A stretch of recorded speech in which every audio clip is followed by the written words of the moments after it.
Welcome to another episode of the Trulience Virtual Avatars podcast.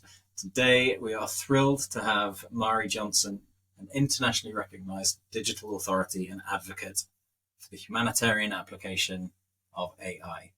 Mari is a relentless inclusion and accessibility advocate known for co-creating Nadia, the first AI digital human for service delivery. She currently leads the AI Digital Human Cardiac Coach project.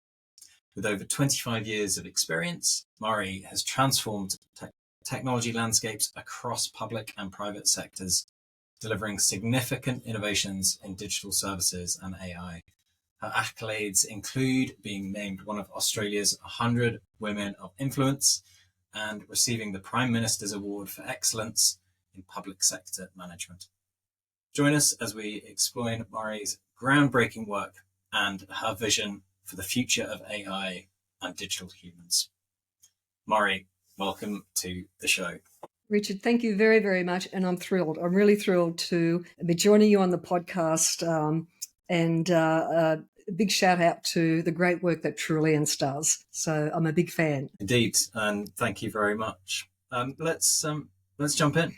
And if we start by, if you could share a bit about your background beyond the introduction that I've given, and also talk about how you came to be involved in digital innovation and AI. Well, it's a long story. I mean, I've been around for a while, actually since the earliest days of the internet. Some people find that a bit amusing, but still to the current day in working in AI and augmented service delivery. But to give some context, in the mid-1990s, I was working as an intelligence team leader at the National Crime Authority in Melbourne, here in Australia, on an organised crime task force. And back then using the latest technologies, which were not connected to the internet. And then after this, I went on to run the intelligence unit at the State Revenue Office in Victoria.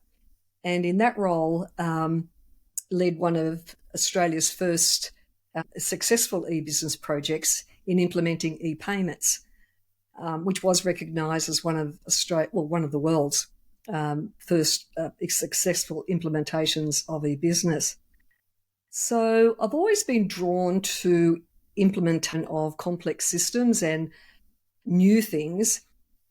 And in these environments, really understanding the human experience in these complex servicing systems. And so over the years, it has been my experience that to truly understand the human experience, what goes on the front line in service delivery or the front line wherever it happens to be, the human experience is manifested in conversations.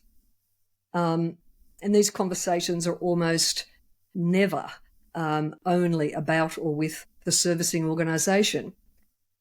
And so that's sort of been my journey through this. And my philosophy has always been to deeply understand the human experience as that first principle of design. So that's sort of where I started, and this is where I am now. Mm-hmm. And what was it?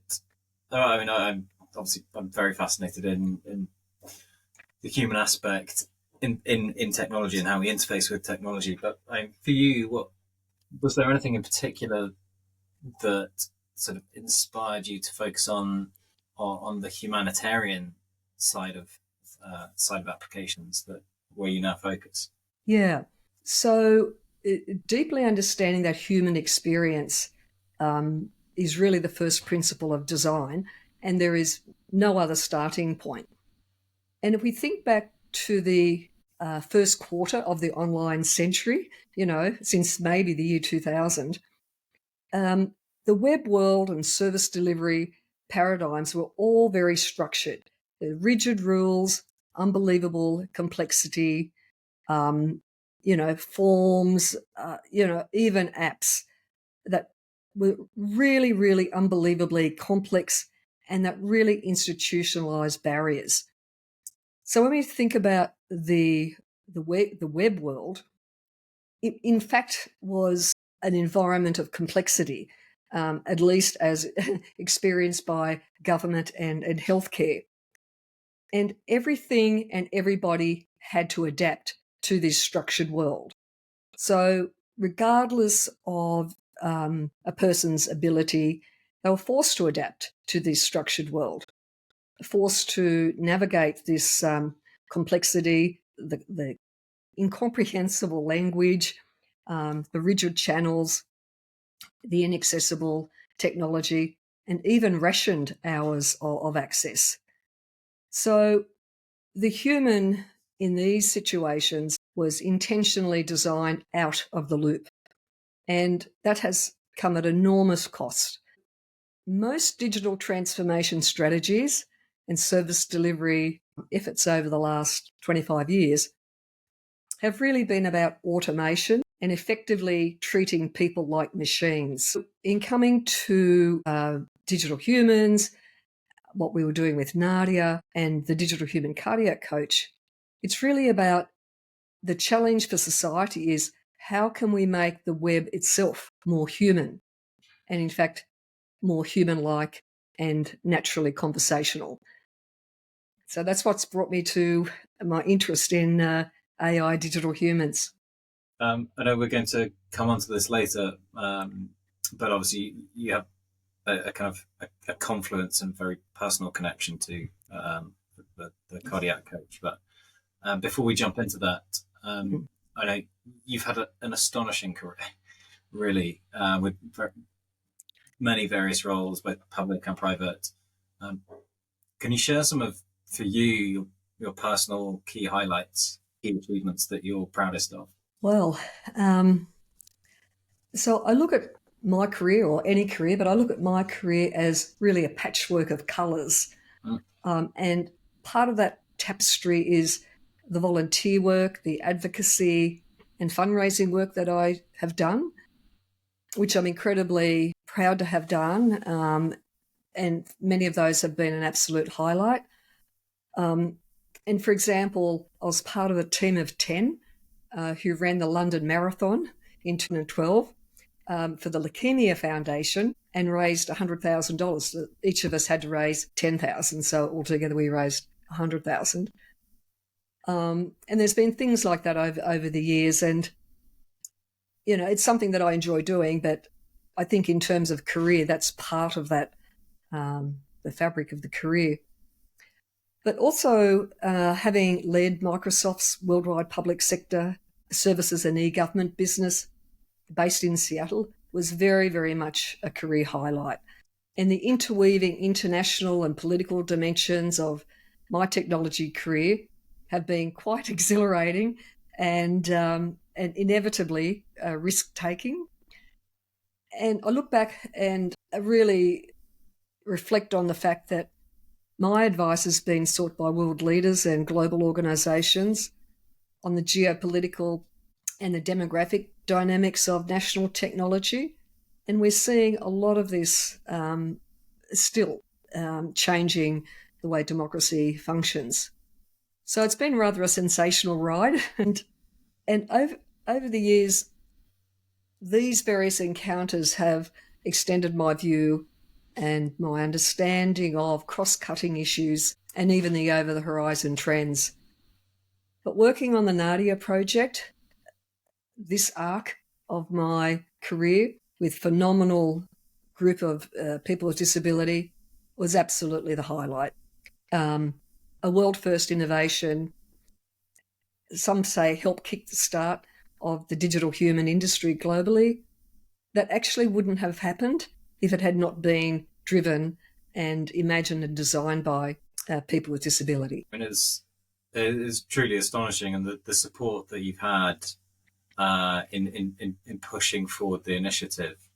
I know in part of the Nadia project, you involved Kate Blanchett, or to be part of the voice of the digital human, or AI, that one of the AIs, one of the digital humans that you were working with, and it's obviously that's a celebrity name that's kind of easy to kind of point people to, but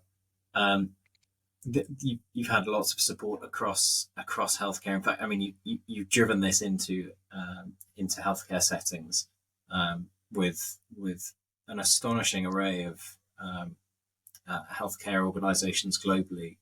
We don't necessarily need to drop into this, but I'm also aware from having read your book about the Nadia project that it's it's not been without its confrontations and controversy. But that's probably for a slightly different show, and not to drop into the political side of things. But I know you've had uphill battles to fight, not just on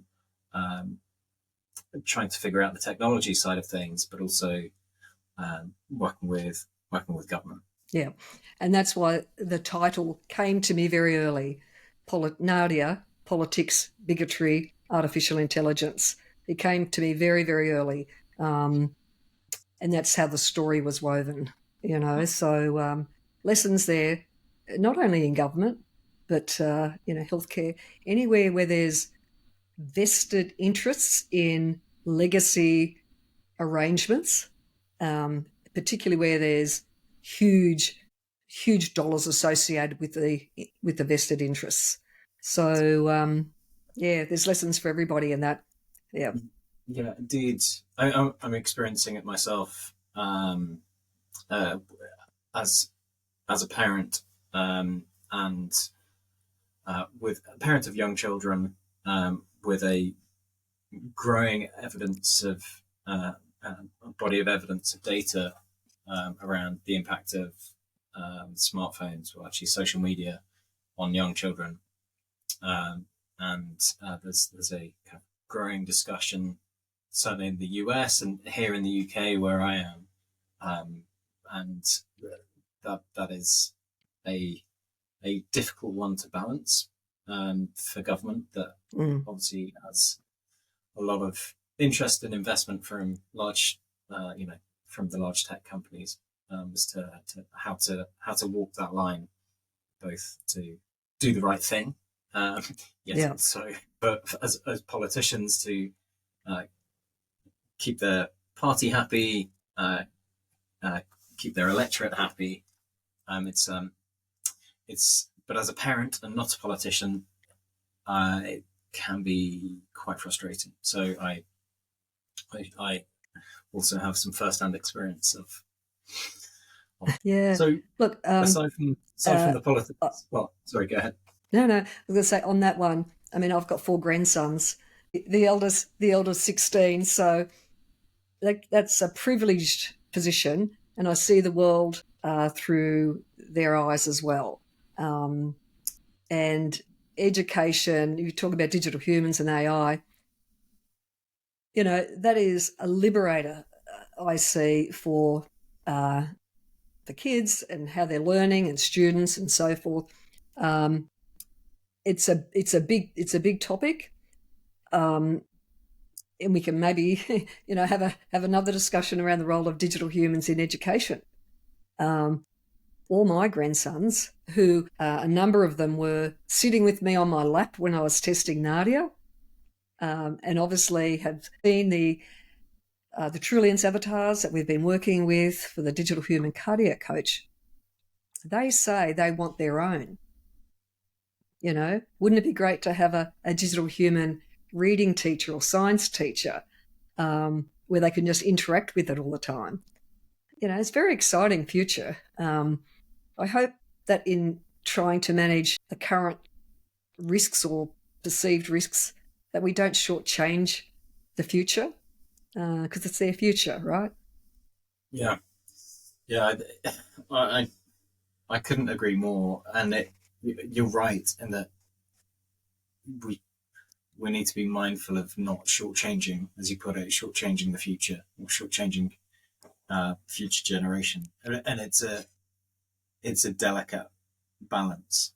It's a delicate balance to try to both ensure that we can reap the benefits, and that our children can reap the benefits of technology, like having your own private tutor, regardless of your background, Yeah. regardless of your economic status, which I think is, Yeah.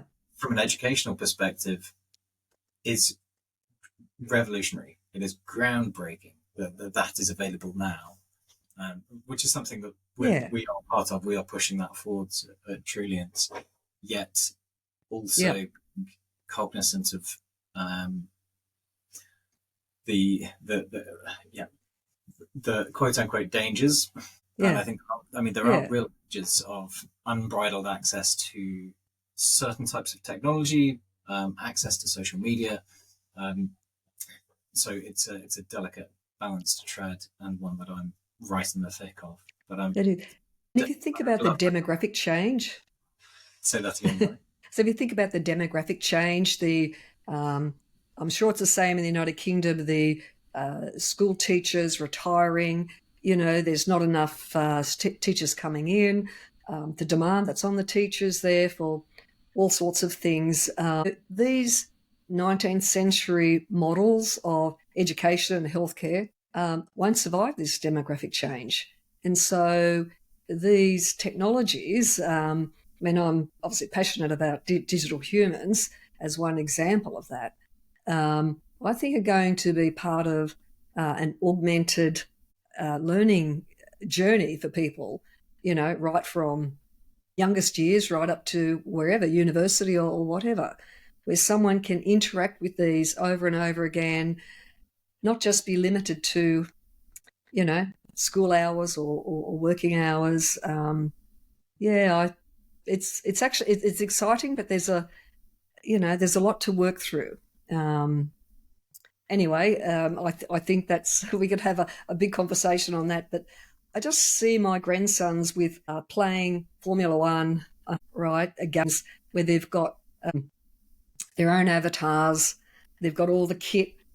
That's a learning environment. Mm. Learning about aerodynamics and car mechanics and all sorts of things. There's different ways of looking at things, and I think this is part of what I'm so excited about with digital humans. Mm. Yeah. Um, Talk about pivotal moments in your or projects in your career that have shaped A your approach to technology and innovation. pivotal moment. Look, I probably would go back to my earliest experience. I mentioned at the National Crime Authority in Melbourne, and that was before the internet was widely or even available at all to organisations. Now, this was an operational law enforcement environment, and I was running intelligence. And the chief inspector who headed up um, the investigation, a brilliant man, and he said to me, "What technology do you need?" Right? And he said, whatever you need, just let me know and I'll get it for you." So, we used some pretty, back then, pretty amazing, like link software, which showed relationships between all sorts of things, people and products and whatever. And that was a very empowering sort of conversation because it really made a relationship between myself and this chief inspector one of trust and mutual respect. Um, he allowed me or gave me the confidence to push boundaries on technology, and in doing so, advance understanding of this particular crime that we were looking at in ways that wouldn't have been possible. So from that was pivotal in a number of ways.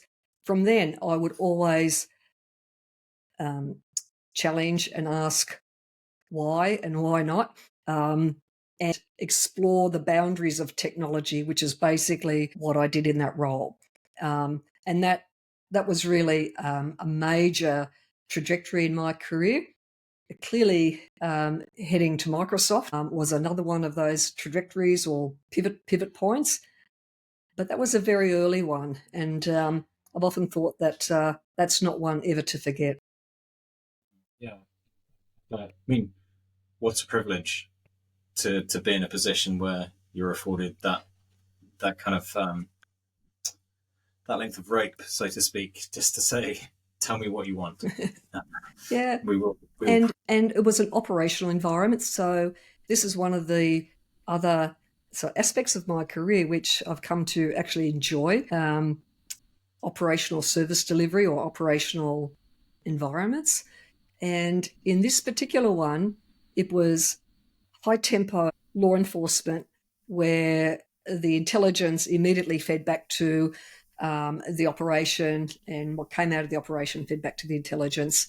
And that there obviously needed to be a fair degree of certainty about the sorts of information I was conveying back. I had a team I was working, or that I was managing on this. So I've often reflected on that, and I think that it's really assisted my decision making and my risk tolerance for taking on new things. You're known for your work on Nadia most prominently, and the AI digital human cardiac coach. Could you tell us more about these projects and their impact to date? Yeah, well, obviously Nadia is well known, but the essence of that, and the essence of the digital human cardiac coach as well, quite simply, it's to break through complexity of the text dense web servicing model that really epitomises government and healthcare, which really is so discriminatory and is a barrier for people to understand and communicate regarding access to these essential services, and in a way that is relevant to them via natural conversations. So to break through this complexity and to provide a bit more context on that, the UN Convention on the Rights of Persons with Disability is actually quite remarkable drafting. And as I explained in the Nadia book, that actually formed the basis of the design determinants of Nadia, because the UN Convention talks about accepting and facilitating augmentative and alternative communication so that people with disability can receive and impart information and ideas on an equal basis. So when we think about Nadia and the digital human cardiac coach, that's the essence of that. And this is common to disability services, to healthcare, and access to justice, which are all big areas of our economy and societies. So that was really the essence of the Nadia work and of the digital human cardiac coach. It's fascinating, and it can be easy to ignorantly overlook accessibility needs more broadly as someone who is able-bodied, and would in my day-to-day life do not have a lens of needing, being aware of accessibility issues for myself, but it's so important, and it's to be able to facilitate that is it's critical. And I think this also goes slightly to your point about the shifting demographic, and I've been looking at this quite closely over the last couple of weeks, is digging into the data to look at the shifting mean age across different countries. Having enough people for the people is going to be we're experiencing a shortfall already in different sectors, in education, in accessibility, in the justice system. And how I think of things and how we think of things at Trulience is that having a digital human interface, a digital human that is conversational and real time and interactive, is one way to help get around this issue. So with with the digital cardiac coach, tell me about how that came about and Yeah. the primary goals. Well, the Nadia project, or the Nadia and the digital human cardiac coach origins are common. So that's why I spoke about that in the Nadia book.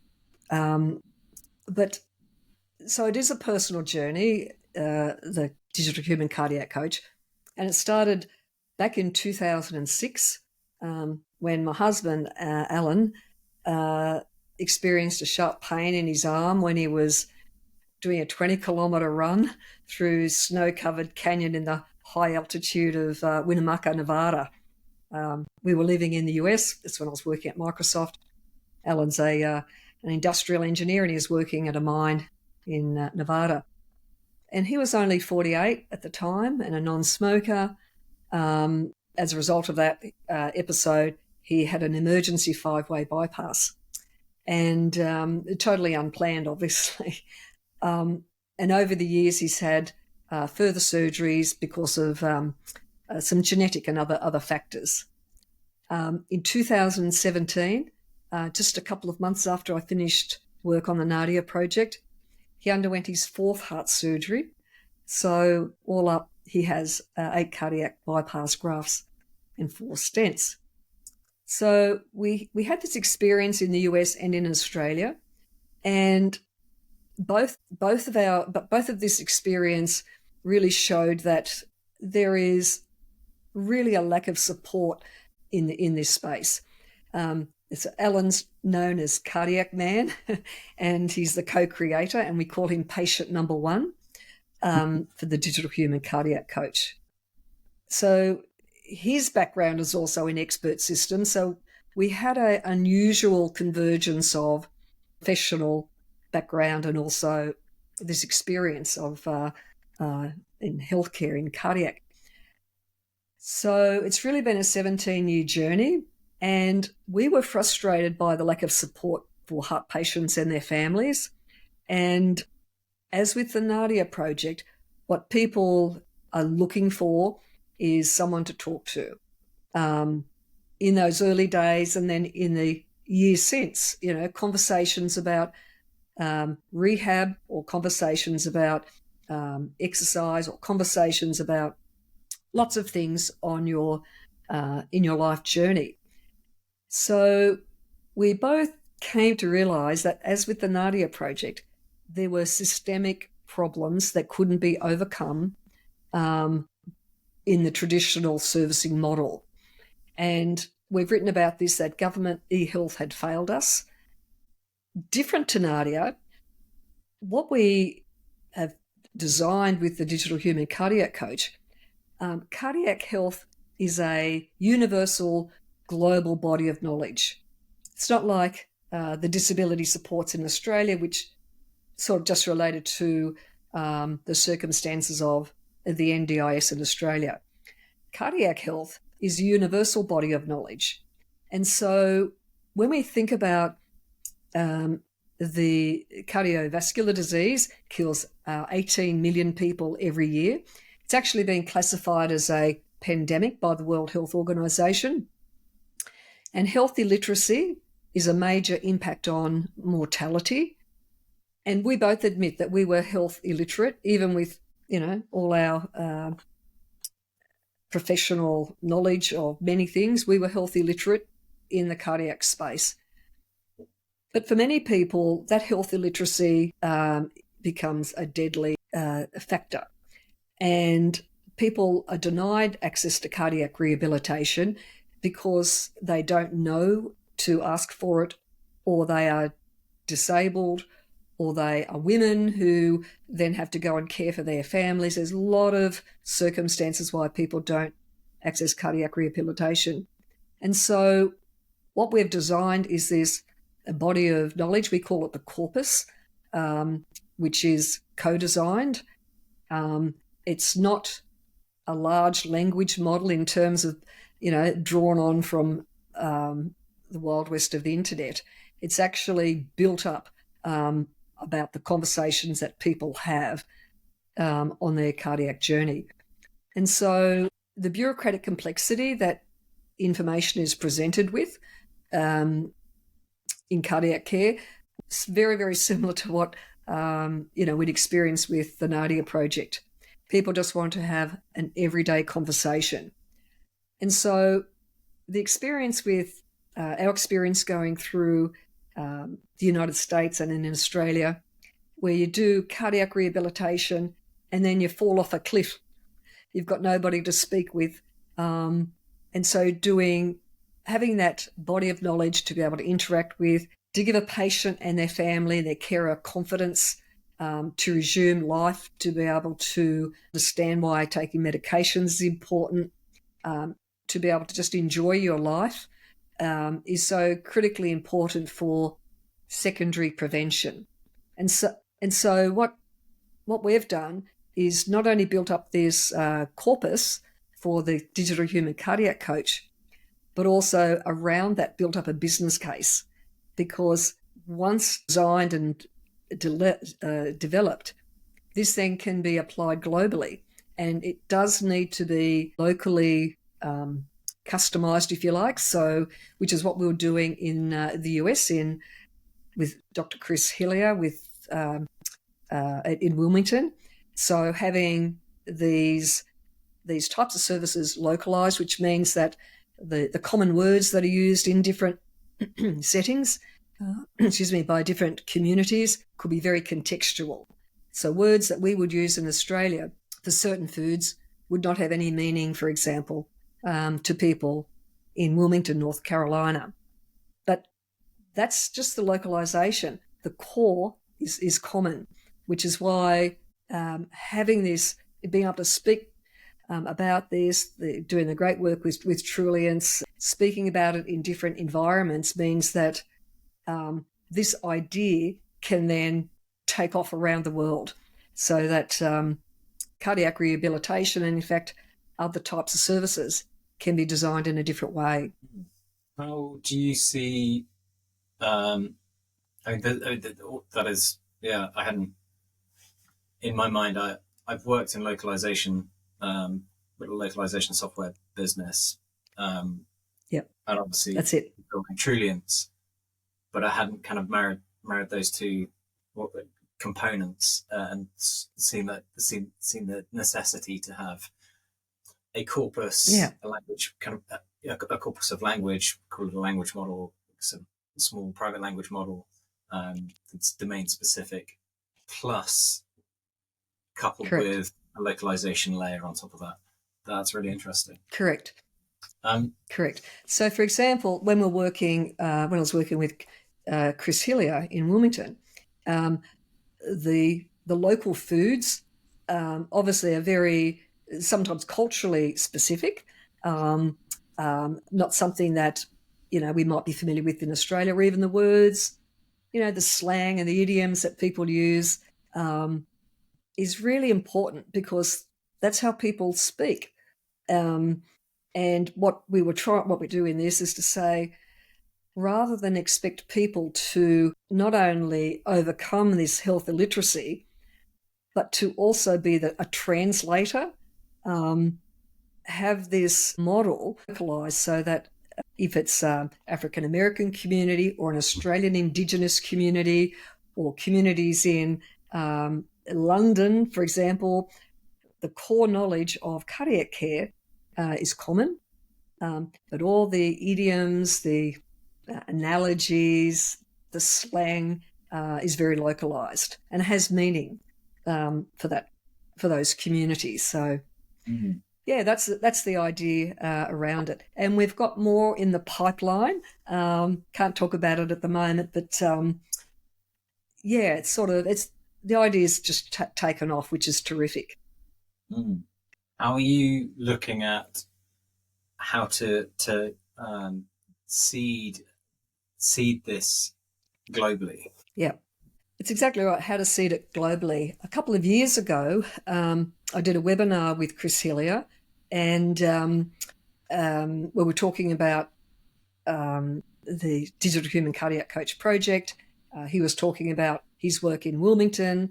That's before he moved to the United Kingdom, but After that, I released all the body of knowledge of the digital human cardiac coach onto GitHub, and left it there for 2 years. So that basically just released the IP. So if people wanted to pick it up, they could. But our own thinking and development has obviously evolved since that time. So I took it down from GitHub while we continued to do further work on that. So my idea is to continue to talk about it, so that other people can, and that's why I wrote the book. I wrote the book not only about Nadia, but the digital human cardiac coach, and with all the references, so that it could help seed these ideas by entrepreneurs, by innovators, by people who want to do the investments, and just get it going that way. Yeah, it's no mean feat to do that. Well, if you want to accelerate these things, you can't hold on to it. You know, it's I came to realise that. Do it, take it to a point, let it out. People grab onto it. That's great. And in the meantime, we just keep innovating ourselves. We keep working on it. We keep applying things. On my website, I've got a little story about taking one of your digital humans into the remote Australia. We did a trip to the Nullarbor, and I wanted to sort of demonstrate that where there's no services, really, health services there. Now, wouldn't this be phenomenal if this was available in remote Australia? So we've got some videos and pictures and that type of thing of opening up the back of the wagon and having one of your avatars popping out at the back of the wagon and us talking to it. Whoa, I've got to see that. Yeah. And I'll send it to you. Yeah, please. In what language? That was English. And so that's another part of the... You go ahead. Yeah, it's a good question in terms of other languages. There's automated translation is phenomenal, actually, but automation in languages can also encounter this health illiteracy problem, and what translates locally may not completely make sense. So even automated translation, I think, needs to have a layer of localization around it.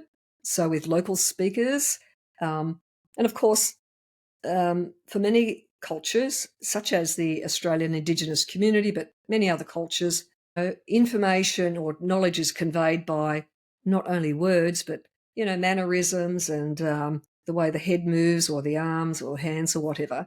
So the extent to which those aspects are important really need to be locally wrapped with co-design. So, but yeah, I mean, so we had to start with English because that's where we are, but that doesn't stop the body of knowledge, which is not bounded by language.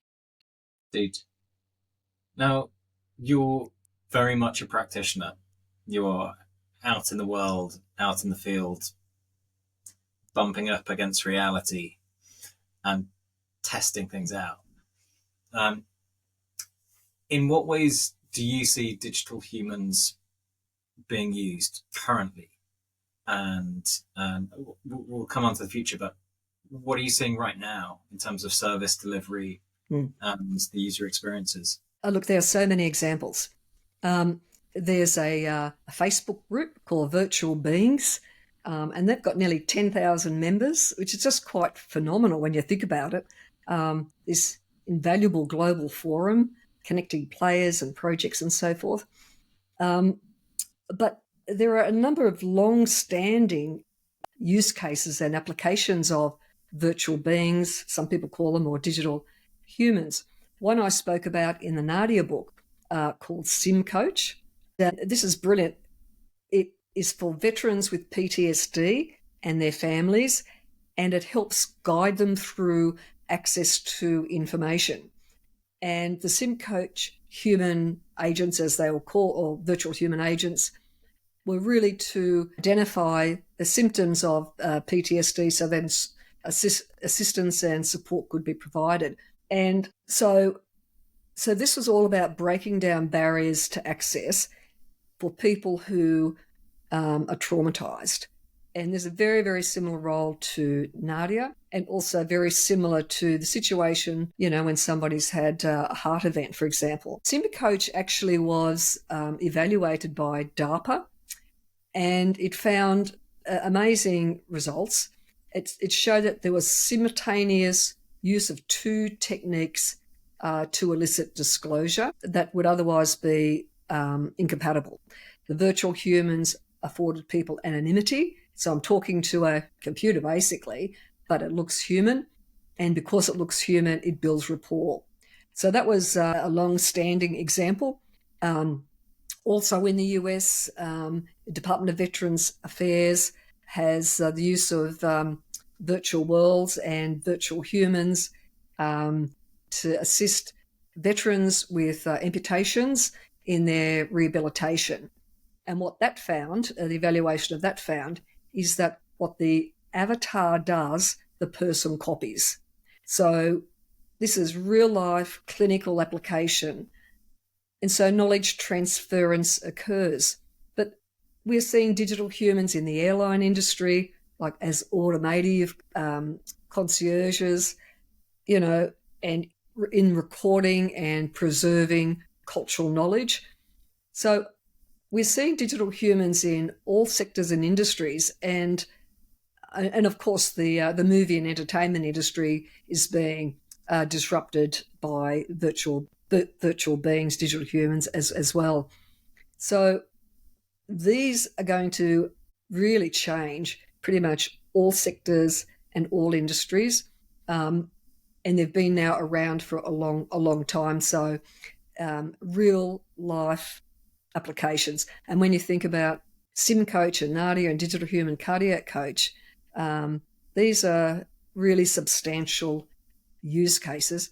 And if I could just also emphasize that all of these had what I call co-design applied, which means that they're all designed together with the people who would be using them, whether it's disabled veterans or heart patients or people with disability. Last point's so important, right? To design with the end user, really.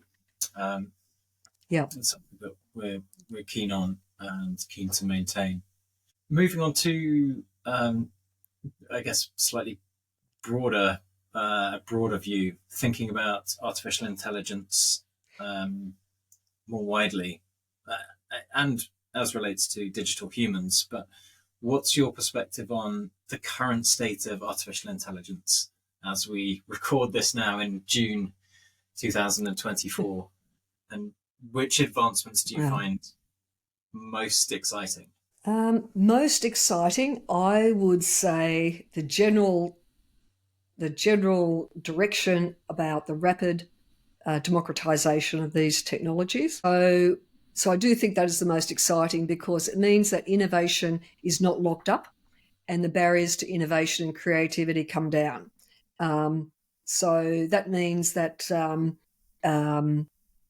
probably won't be, a education institution that designs the digital human teacher. It will mean that it will be an innovator, or it will be a young person who's had an experience in the school system where they've seen it could be done better and they'll do it themselves. So it really unlocks the power of creativity. But even more than that, I mean, AI, in my experience with my family, has been a liberator. And it actually has been a lifesaver. I mean, we are a big user of the Apple ecosystem. I've got a Mac Studio, iPads, the latest phone, the latest watch, and so forth, all connected into Apple Health. And for my husband's health, he's always connected. AI in that ecosystem literally has been a lifesaver, and that goes beyond any one particular device or application because it's become an ecosystem. And so when it gets to that level, I think we're breaking a lot of new ground in terms of providing people with independence and confidence and a great ability to continue to not only enjoy life, but to contribute in ways probably not previously possible. And so the democratization of these technologies, which means that we all wear them, we can all use them, we can all create in ways not otherwise possible. Yeah. And in particular with the field of digital humans, how do you see that evolving over the next few years, especially in areas like healthcare and other public services? Well, a few years ago, Accenture forecast that virtual nursing assistants, so quite a specific application of these, would be a $20 billion market. Now, that figure is absolutely blown away by other research, which obviously you would be aware of, which speaks about the global digital human avatar market to reach, $530 billion by 2030. China sees so great an opportunity in the field of digital humans that they declared an action plan to dominate the digital human field globally. These are big trends, and Gartner actually identified that the disruption fueled by digital humans would be in the order of historical disruptions equivalent to the smartphone and personal computers. These are more than curiosities and, interesting applications in different areas. These will affect every field, and they're very, very significant trends. So yes, healthcare is a massive one because of the economics of lack of access to healthcare, because of the economics around people having to go to hospital for unplanned events. The cost to the health system in managing that. There's whole economics around this. The cost of penalties that hospitals in the United States bear for unplanned readmissions. So being able to support people with conversational agents, if you like, conversational digital humans, which are co-designed, is not only a good humanitarian thing to do, but the business case is just so overwhelming. And I think that's why we're seeing a lot of this start to really be identified in a number of areas. So yes, healthcare a big one. Education, I would say, is equally as massive. That's that reflects what we're seeing for sure.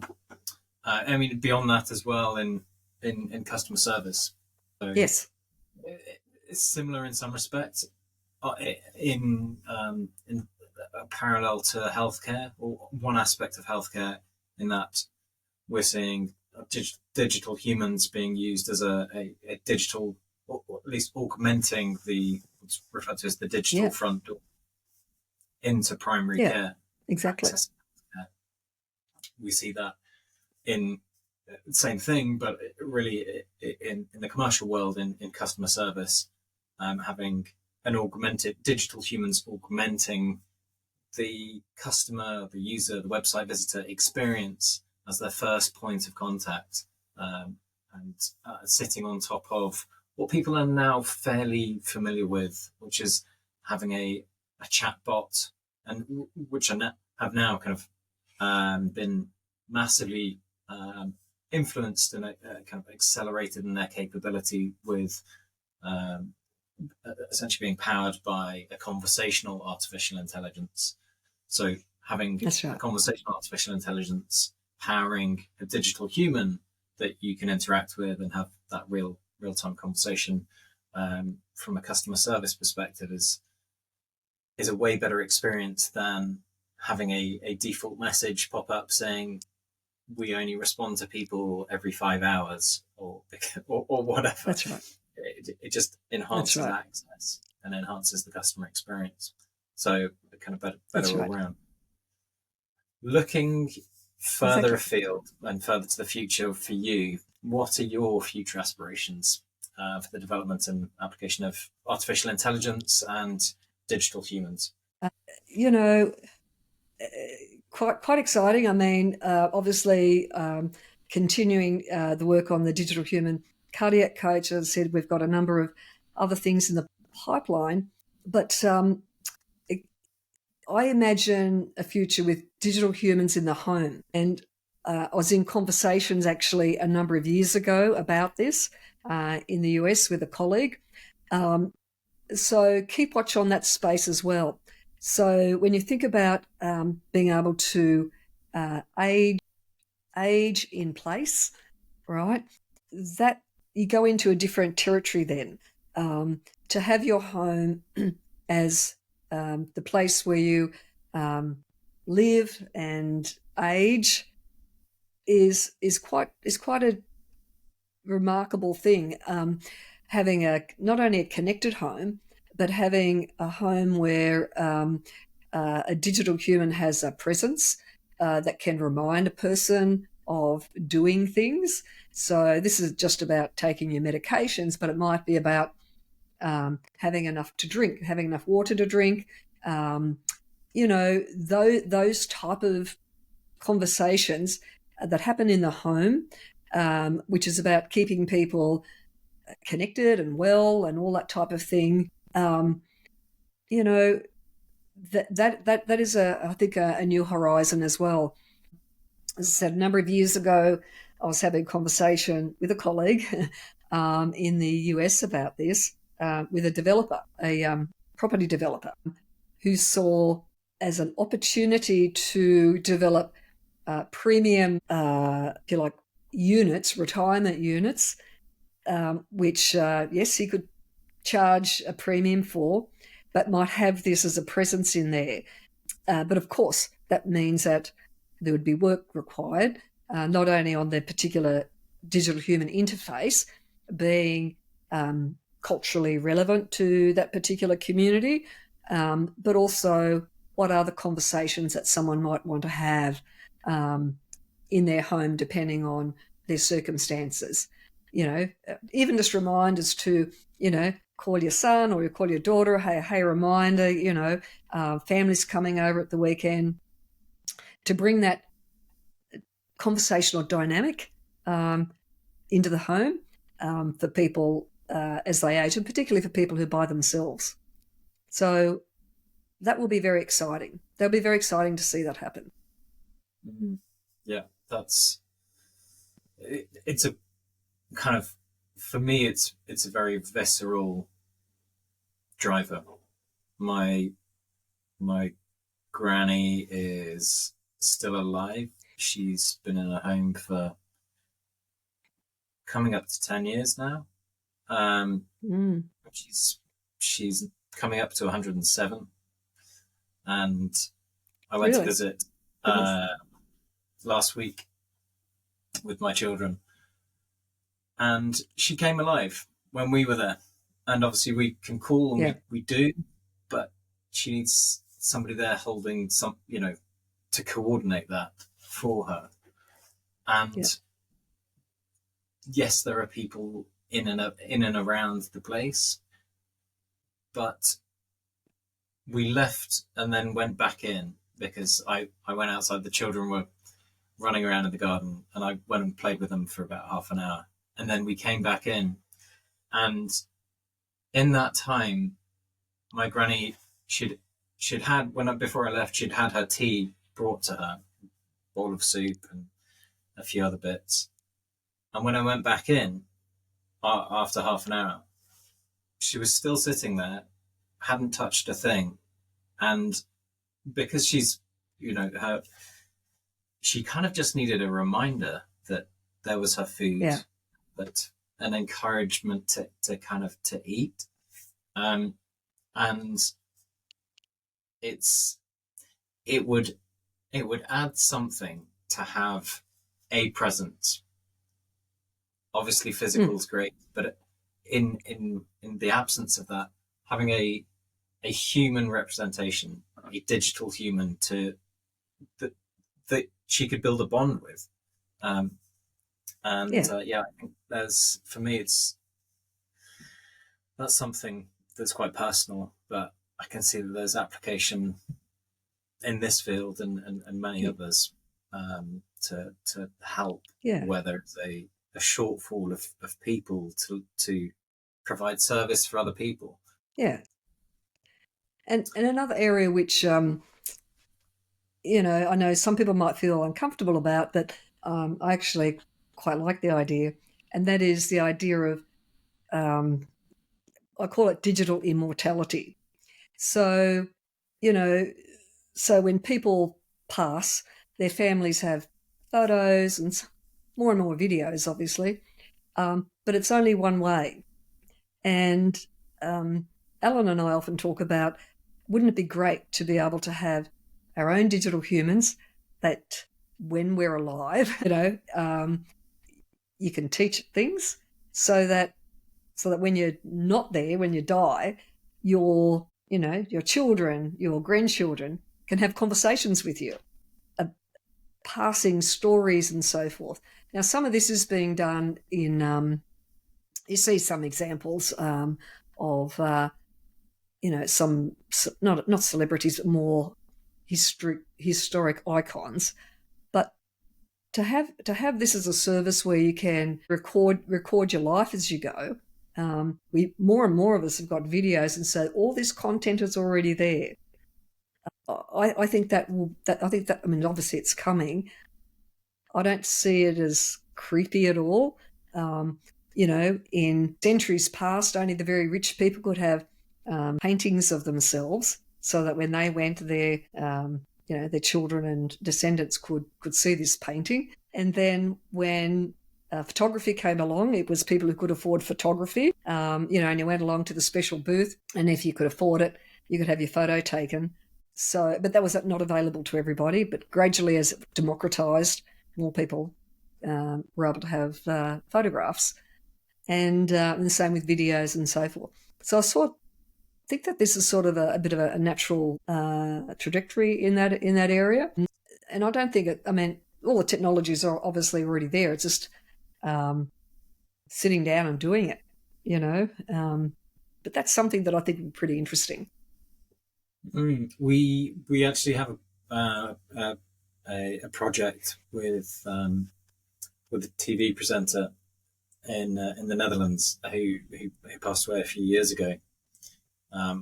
With the permission of his family, the TV station have worked with us to recreate him, a digital and a digital representation, the virtual digital human equivalent. So that's a really interesting project to work on. And be great. To your point, I hadn't really thought about it in the sense of it being looking at the trajectory of technologies and how we have captured representations of ourselves quite in that way. But yeah, that makes loads of sense. Paintings, photos, videos, digital equivalents. It'll be interesting to see how that plays out. Yeah, not for everybody, but something that I'd be interested in. Indeed. Are there any big trends that you can see that might be nascent right now, or emerging trends or technologies that you think will have a big impact in the world? Emerging trends. I spoke about some of this in the Nadia book. Robotics, the Optimus robot, Elon Musk's robot. I think, again, that could be something that might be in the home as well. When it becomes more sophisticated. It's not just for industrial processing and doing things like that, and not even really for doing the dishes, because you just have a dishwasher, right? But there are particular use cases where the Optimus robot, I think, would be really groundbreaking, not only in the home but more broadly. So in the Nadia book, I spoke about thinking about the Optimus robot as a funded support. So if it's like through a disability program or through healthcare even, having that funded by whether it's an insurance company or government means that you don't need to rely on the human workforce, having a human in the house or wherever it is doing those types of jobs, and extends the human workforce capability. And I think if there was, so in the National Disability Insurance Scheme, I mean, obviously there's funding for all sorts of assistive technology, but the assistive technology market globally is massive. And some of this is driven by the aging of the population. Obviously, as we age, we take on elements of disability, can't hear so well, can't see so well. Physically, we change. And so what sometimes is designed for specific uses, such as disability support, then becomes mainstream. And when it becomes mainstream, then the market dynamics are completely different. But the markets for assistive technology globally are huge. And I think one of the big disruptors is going to be the likes of the Optimus robot, as that becomes more and more developed and sophisticated. And again, specific use cases. I know a lot of people say it can't stack the dishwasher very well. I'm thinking, well, maybe it's not meant to stack the dishwasher, but for specific use cases. I'm actually quite excited about that. I think it's a pretty cool invention. Yeah, I've seen a video of it. It's mind blowing. Now, before we wrap and move to kind of parting thoughts, obviously technology, I'm all for it, and I work in it, and I'm pushing it forwards where I can, and it would be remiss of anyone working in this space to not have not be mindful of ethical considerations and challenges. From your perspective, what do you see as some of the biggest challenges here? Yeah. So ethics has to be an action, not just a policy or not just a framework or whatever. It actually has to be action oriented. So the way I approach this with the Nadia project and also with Digital Human Cardiac Coach is co-design, because co-design wraps around the whole body of work, if you like. And through co-design, you understand risks, you surface assumptions, you expose bias. And so ethics I see as an action, it has to be in action, something that is actually done, not a form that is ticked. And it becomes action when it becomes part of the design process, and embedding that in co-design. Therefore, that means that when the co-design process identifies like issues, bias, for example, or risk in a particular environment, then an ethics process can explore exactly what that situation is. And the ethics might need to become quite a structured process then through research, and the ethics that come into academic research. So my concern at the moment is that obviously there's a lot of work being done on AI frameworks. I mean, even here in Australia just today, there was a statement about, an AI government framework.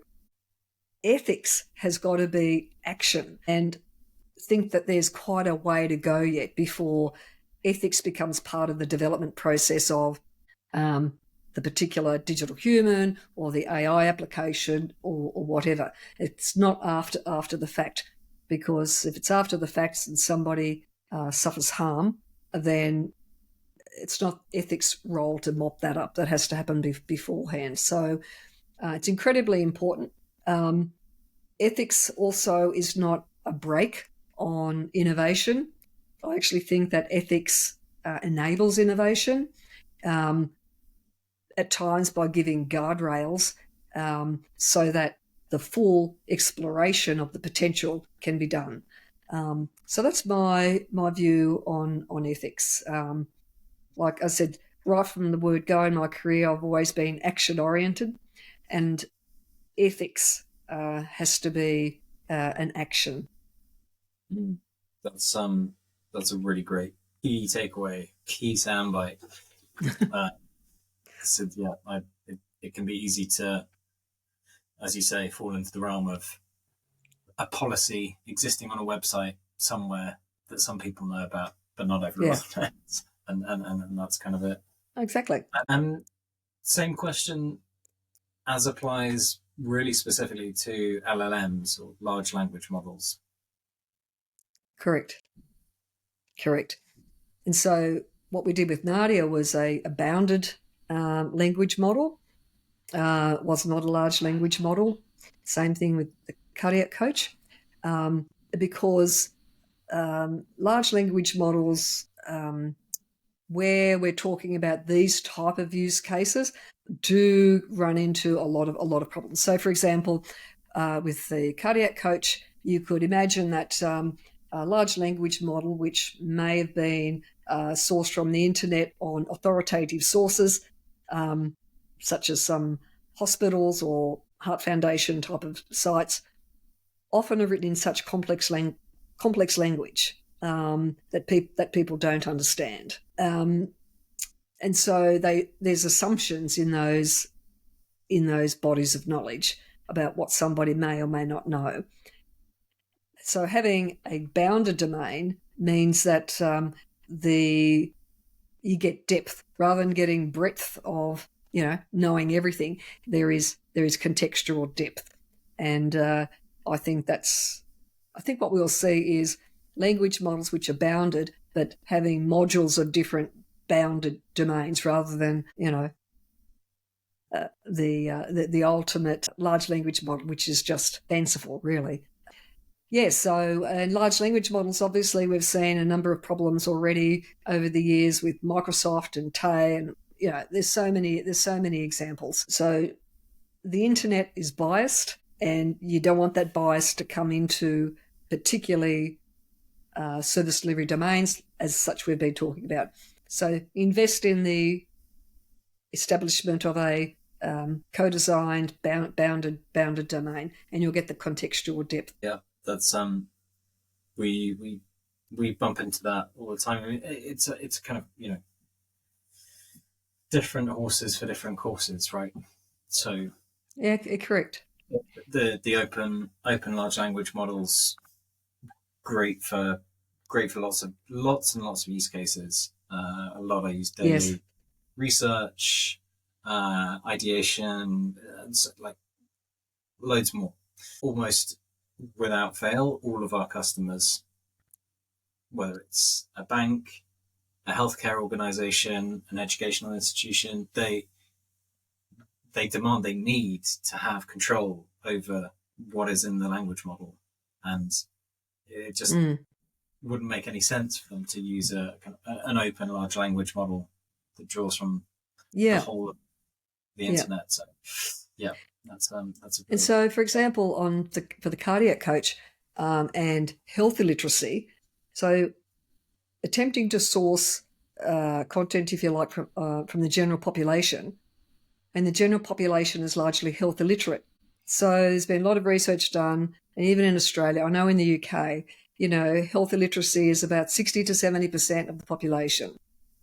Okay, far higher in disadvantaged areas. So if you're sourcing content from the general population, 60% of who are health illiterate, the large language model will have gaps.